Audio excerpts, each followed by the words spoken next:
आदरणीय बंधुओं, माताओं व मेरी प्यारी बहनों, राधे राधे। आप सभी का हमारे YouTube चैनल जीवन की धारा पर बहुत बहुत स्वागत है। बंधुओं, आज हम इस वीडियो में कार्तिक मास महत्तम का 29वां अध्याय सुनेंगे, जिसे सुनने सुनाने से भगवान श्री हरि की कृपा से व्यापार कारोबार में बढ़ोतरी होती है। वे घर परिवार पर माँ लक्ष्मी की कृपा बनी रहती है। कथा महत्तम सुनने के बाद यदि आप हमारे चैनल पर नए हैं तो कृपया हमारे चैनल को सब्सक्राइब करें, बेल आइकन को प्रेस करें ताकि हमारी वीडियो की नोटिफिकेशन सबसे पहले आप तक पहुंचे। वीडियो को शेयर व लाइक भी जरूर करें। तो आइए सुनते हैं आज की कथा, लक्ष्मी और अलक्ष्मी का उपाख्यान। ऋषि बोले, हे सूत जी, ये पीपल छूने योग्य क्यों नहीं है और यह शनिवार के दिन ही क्यों छूना चाहिए? सूत जी बोले, समुद्र मंथन में जो रतन देवताओं को मिले थे उनमें से लक्ष्मी और कौस्तुभ मणि भगवान विष्णु ने ले लिए थे।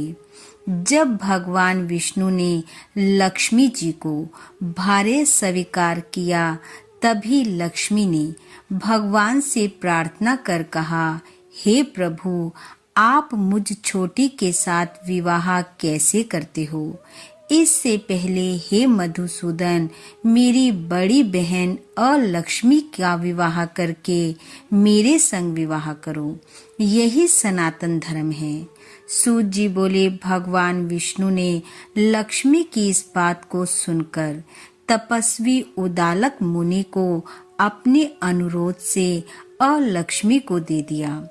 उस अलक्ष्मी का स्थूल मुख था, श्वेत दांत, जीर्ण शरीर, लाल नेत्र और बाल रूखे थे।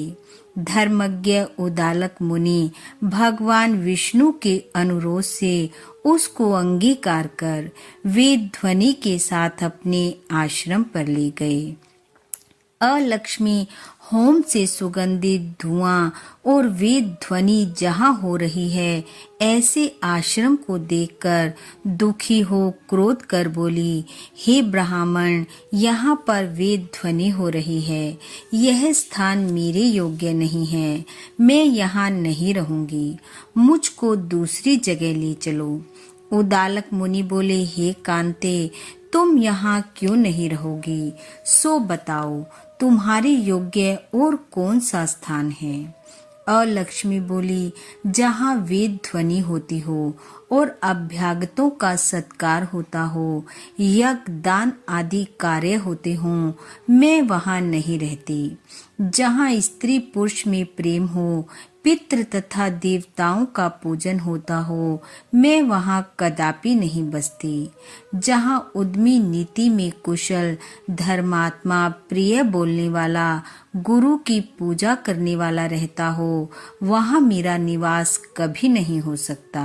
तब उदालक मुनि ने पूछा, तो तुम्हारा निवास कहाँ है?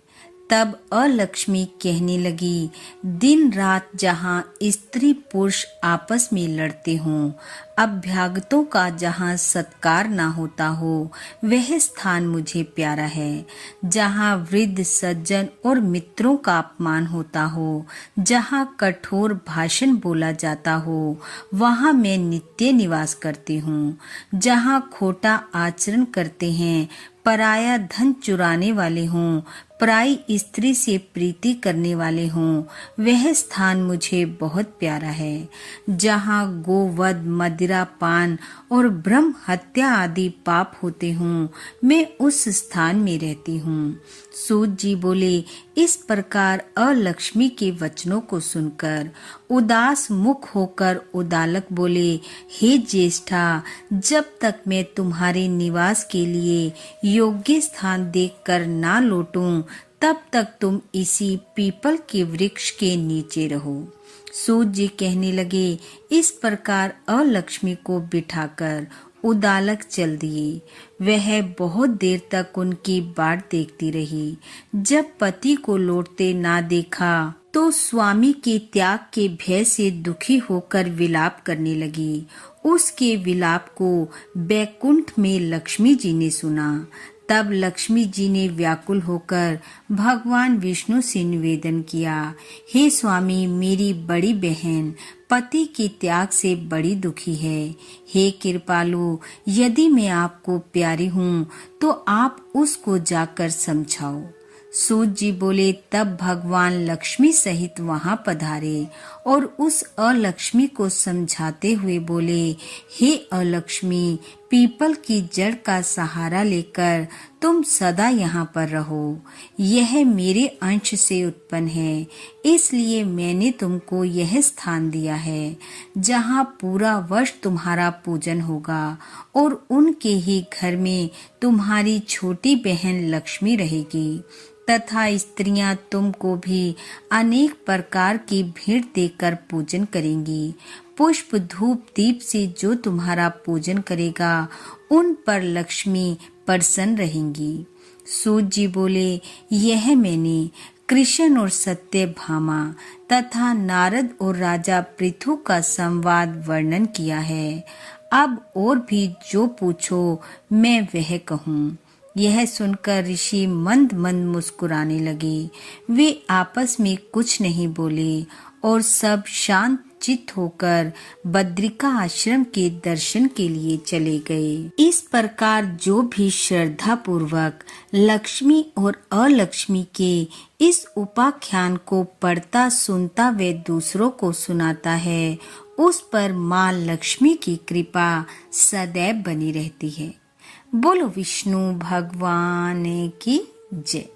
बंधु, भगवान श्री हरि की कृपा आप व आपके परिवार पर सदैव बनी रहे।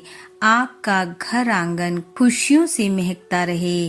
इन्हीं शुभकामनाओं के साथ आप सबका बहुत बहुत धन्यवाद। राधे राधे।